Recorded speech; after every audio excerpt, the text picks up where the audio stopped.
Welcome to the world of science fiction stories, and don't forget to like, share, and subscribe my channel. Enjoy the listening. First alien contact with humanity's Titan-class warship. The galaxy was stunned. The TSV Avalon hung in space like a metallic mountain, its hull gleaming under the light of unfamiliar stars. At 7 kilometers from bow to stern, the Titan-class vessel represented humanity's ultimate achievement in space engineering, a self-sufficient city in space built for deep exploration. The ship housed over 12,000 souls, scientists, military personnel, engineers, and their families, all venturing farther from Earth than any humans before them. On the command deck, Captain Alyssa Chen stood with her hands clasped behind her back, watching the main view screen with quiet intensity. At 42, Chen had earned her command through 20 years of exemplary service in the Terran Space Fleet. The small scar along her jawline and the slight stiffness in her left shoulder were testaments to missions where she put her crew's safety above her own. "Status report," she ordered, her voice calm but carrying the unmistakable note of authority that had earned her both respect and loyalty. Commander Jackson Reeves, her XO, looked up from his station, his dark skin contrasting against the stark white of his uniform and intelligent eyes that missed nothing. Reeves had been Chen's right hand for 5 years. "All systems nominal, Captain. We've completed our survey of the outer planets. No signs of advanced civilization, but plenty of resources worth mining someday." Chen nodded. This mission was primarily exploratory, finding new worlds suitable for human expansion or resource extraction. Earth was crowded, and despite colonies on Mars and the moons of Jupiter and Saturn, humanity needed room to grow. "Dr. Lakshmi, anything interesting from your department?" Chen asked the ship's chief scientist. Dr. Indira Lakshmi looked up from her console, tucking a strand of silver-streaked black hair behind her ear. "Actually, yes. We're detecting an unusual energy signature from the 4th planet. It doesn't match any natural phenomenon in our database." Chen raised an eyebrow. "Artificial?" "Possibly," Lakshmi replied. "The pattern has mathematical precision that suggests intelligence." This was unexpected. Initial scans had shown no evidence of technology in this system. "How did we miss this before?" "It only activated about 20 minutes ago," Lakshmi explained, almost as if it turned on in response to our presence. Chen considered this information. First contact protocols were clear. Observe from a distance, attempt non-intrusive communication, and avoid any action that might appear threatening. But those protocols assumed roughly equal technological capabilities. The Avalon was designed to intimidate, massive, heavily armed, and virtually impregnable, not the ideal vessel for a friendly greeting. "Helm, take us into a high orbit around the 4th planet. Tactical, passive scans only. Let's get a better look without appearing aggressive." As the Avalon approached the planet, a world of swirling blue-green clouds over dark continents, the energy signature grew stronger. "Captain," Communications Officer Maya Wang called out, her fingers dancing across her console, "we're receiving a transmission. It's structured data, definitely artificial." "Can we decode it?" "Working on it. The universal translator is finding patterns, but it'll take time." Chen nodded. "Put it through the speakers. Let's hear what we're dealing with." A series of melodic tones filled the bridge, rising and falling in complex patterns. It was beautiful, almost like music, but with a precision that suggested language. "Recording and analyzing," Wang confirmed. "The AI is starting to identify linguistic structures." The bridge crew waited in tense silence. This was the moment every explorer dreamed of, first contact with an alien intelligence. Humanity had spread throughout the solar system, but had yet to encounter another sentient species. After 10 minutes of processing, the AI began translating fragments. "Unknown vessel. Identify purpose. Approach with caution." "They're cautious," Reeves observed. "That's promising, means they're rational." "Or they're afraid," Chen countered. "Respond with standard greeting package, mathematical sequences, basic scientific constants, and simple visuals explaining our peaceful intent." As they waited for a response, Sensors detected movement from the planet's surface. Captain, multiple small craft launching from the surface, Tactical Officer Lieutenant Wei reported. 20? No, 30 vessels. Formation suggests military organization. Defensive posture only, Chen ordered firmly. No active targeting, shield status. Shields at full strength but inactive, Wei confirmed. The alien vessels approached cautiously. They were elegant, silvery crafts with organic curves that suggested advanced design principles beyond human engineering. But they were small, each no more than 100 meters in length. Compared to the Avalon, they were like minnows approaching a whale. We're receiving clearer transmission, Wang announced. Visual data incoming.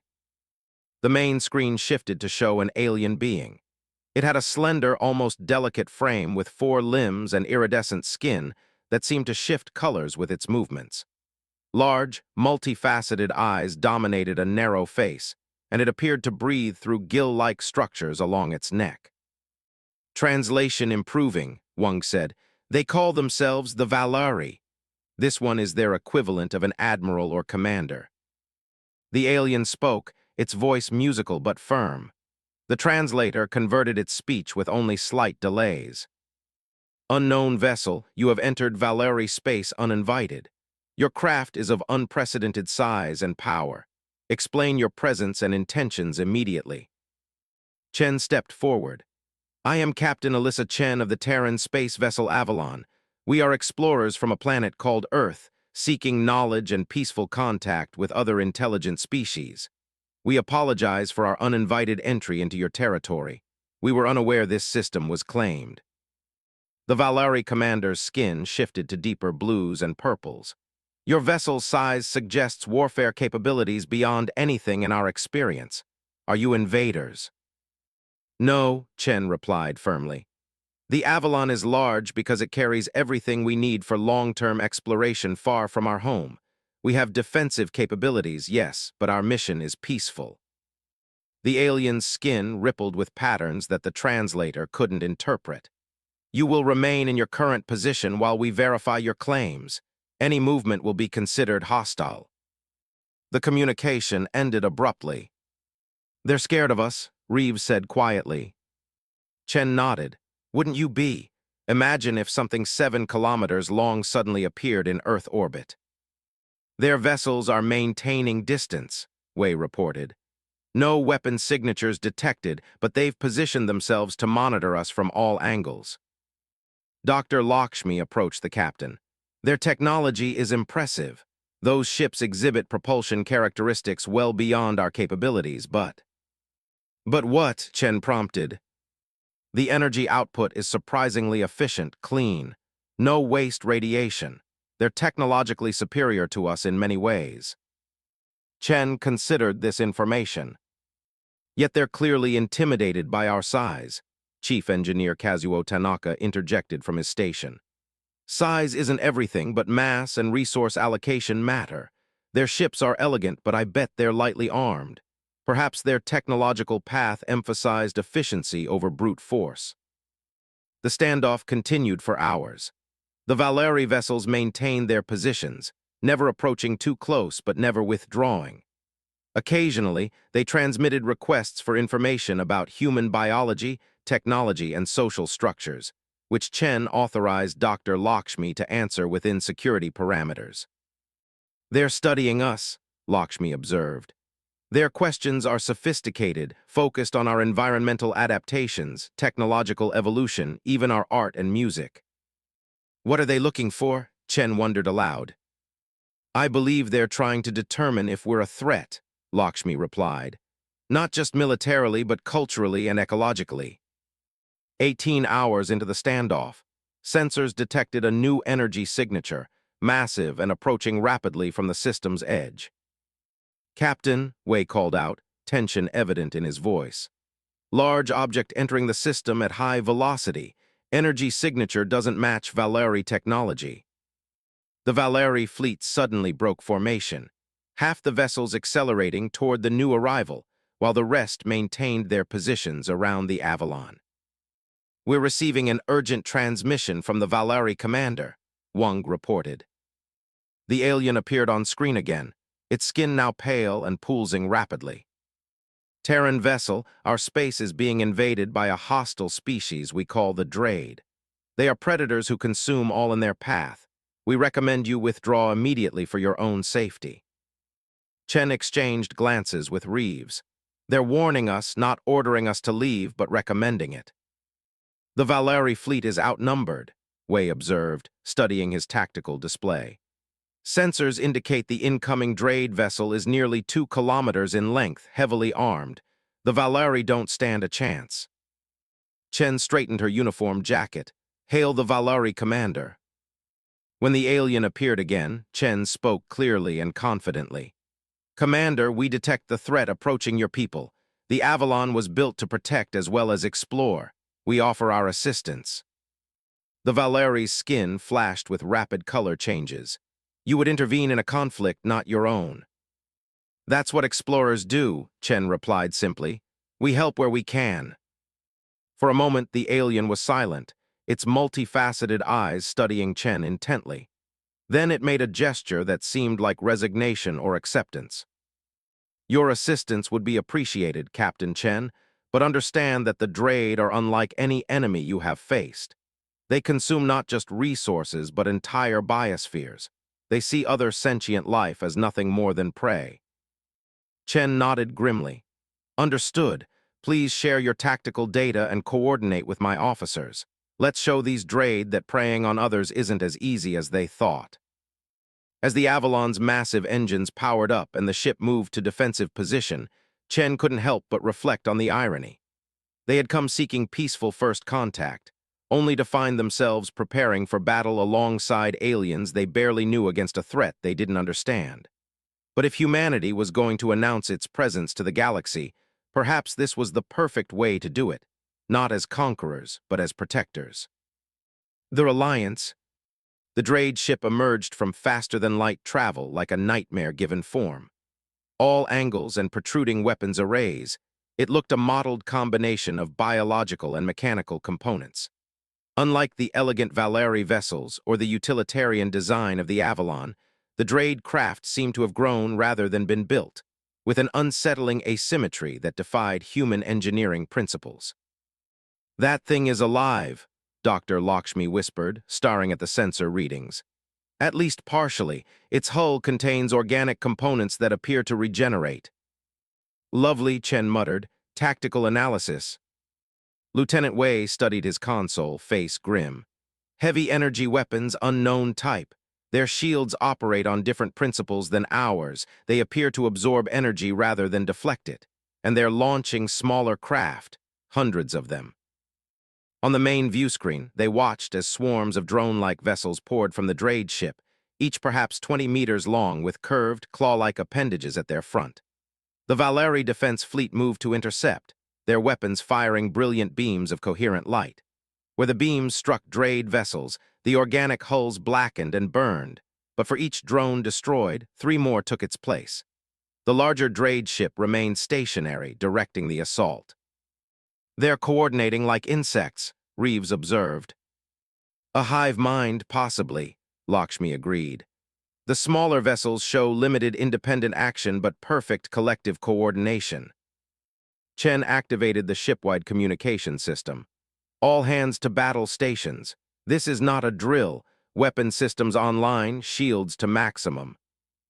Throughout the Avalon, 12,000 humans prepared for humanity's first interstellar battle. Families moved to secure central areas, science teams converted to emergency medical personnel, and weapon stations powered up technologies that had never been tested in actual combat. The Valeri are taking heavy losses, Wei reported. Their weapons are effective but limited in range and power. Move us between the Drade and the planet, Chen ordered. Active targeting on the drone swarms, fire when ready. The Avalon's massive engines flared as the Titanic vessel positioned itself as a shield for the Valeri homeworld. Its size, initially a cause for alarm among the Valeri, now became their greatest hope. Valeri commander is hailing us, Wang announced. The alien appeared on screen, its skin pale with stress, patches of it darkened as if injured. Captain Chen, we appreciate your intervention, but the Drade will not be deterred. They have consumed 3 of our colony worlds already. Their hunger is endless. So is human stubbornness, Chen replied with a tight smile. We've synchronized our targeting systems with your fleet's movements. Focus on protecting your damaged vessels while we deal with the main swarm. The Avalon's weapon systems activated for the first time outside of testing. Designed primarily for asteroid defense and theoretical space combat, they had never faced an actual enemy. Particle beams lanced out, cutting through dozens of Drade drones with each sweep. Point defense turrets tracked and eliminated others with automated precision. The swarm is changing formation, Wei warned. They're adapting to our attack pattern. Chen nodded. Switch to random targeting protocols. Don't give them patterns to analyze. For several minutes, the battle proceeded in their favor. The Avalon's superior firepower decimated the drone swarms, while the Valeri fleet, emboldened by human support, pressed forward with renewed coordination. Then everything changed. Energy spike from the main Drade vessel, Wei shouted. A massive pulse erupted from the alien ship, washing over the battlefield.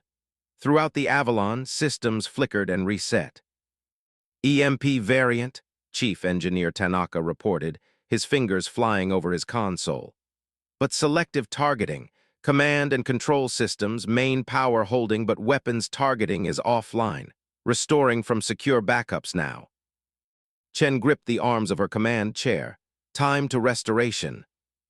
3 minutes minimum, Tanaka replied grimly. We don't have 3 minutes, Reeves said, pointing to the view screen where the Drade drones, apparently immune to the pulse, had resumed their attack with even greater intensity. The Valeri ships, hit harder by the pulse, drifted helplessly. Engineering, Chen called out. We need options. Tanaka's voice came back strained. Captain, the Avalon's agricultural domes, their electromagnetic field generators are on separate systems. They weren't affected by the pulse. How does that help us? Those fields are designed to stimulate plant growth. But if we reconfigure them and overload the emitters, we could create a massive electromagnetic wave of our own. Not powerful enough to damage the Drade, but possibly enough to disrupt their coordination temporarily. Chen didn't hesitate. Do it, and divert emergency power to shields. If we can't fight, we can at least take a beating. As Tanaka's team worked on their improvised weapon, the Drade drones swarmed around the Avalon, their claw-like appendages tearing at the ship's hull. Shields flared and held, but the constant attacks were draining power at an alarming rate. Valeri vessels are completely disabled, Wei reported. The Drade are ignoring them for now, concentrating on us. They recognize the greater threat, Chen said. Tanaka status. Ready, Captain, but there's a problem. The emitters need to be manually aligned from outside the ship. The pulse knocked out our remote control systems. Chen's jaw tightened. Understood, prepare an EVA team. Reeves stepped closer. Captain, that's a suicide mission. Those drones will tear apart anyone who goes outside. I'm aware, Commander, Chen replied quietly. Ask for volunteers only. To everyone's surprise, it was Dr. Lakshmi who spoke up. Captain, I have an alternative. The Valeri communication systems appear to operate on different principles than ours. They weren't affected by the pulse.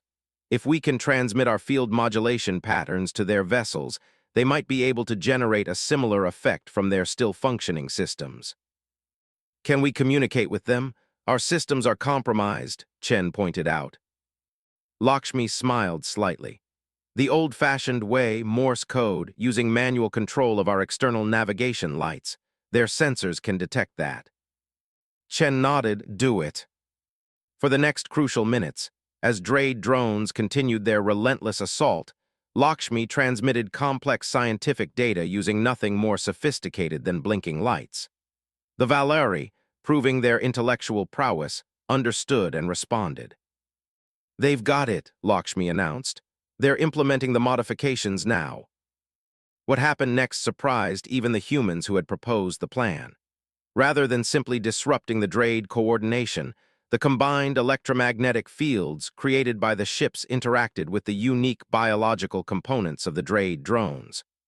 The smaller vessels began to twitch and spin erratically, their coordinated attack dissolving into chaos.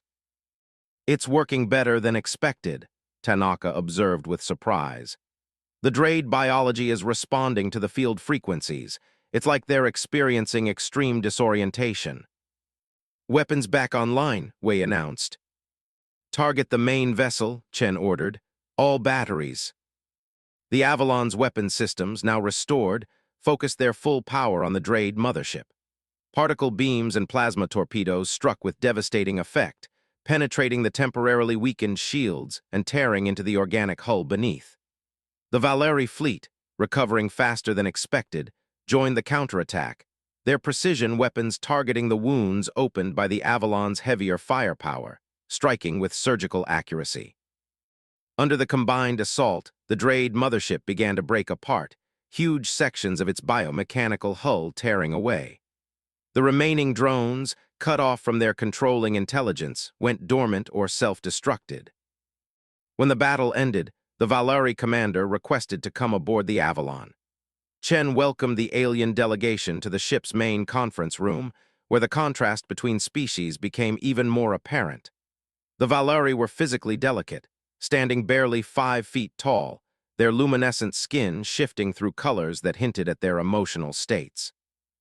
"You saved our world," the commander said simply, its multifaceted eyes studying Chen and her officers. "When we first detected your vessel, we feared a new predator had entered our space. Instead, we found protectors." Chen inclined her head respectfully. "We're explorers first, but we couldn't stand by while sentient life was threatened. That's not humanity's way." The Valeri made a gesture that the translator interpreted as profound respect. "Your species is unexpected. You build ships of immense size, arm them heavily, yet use them for exploration and protection rather than conquest. Your technology is less advanced than ours in many ways, yet you found solutions we could not. Different evolutionary paths lead to different strengths," Dr. Lakshmi suggested.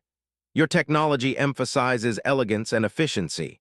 Ours reflects our history of overcoming challenges through persistence and sometimes through force." "A powerful combination," the Valeri commander observed. "The Drade have plagued our worlds for generations. We could not defeat them alone despite our technological advantages. Your human approach provided what we lacked." Chen leaned forward. "Perhaps that's the greatest discovery of our mission, not that alien life exists, but that different life forms can complement each other's strengths and compensate for weaknesses." "An alliance," the Valeri suggested, its skin shifting to hopeful blues and greens. "A beginning," Chen agreed with a smile. "And isn't that what exploration is all about?" As the Avalon repairs progressed, humans and Valeri worked side by side, each learning from the other. Scientists exchanged knowledge, engineers compared techniques, and cultural specialists began the complex task of building understanding between such different species. In Earth's history, first contact between different cultures had often led to disaster for the less technologically advanced.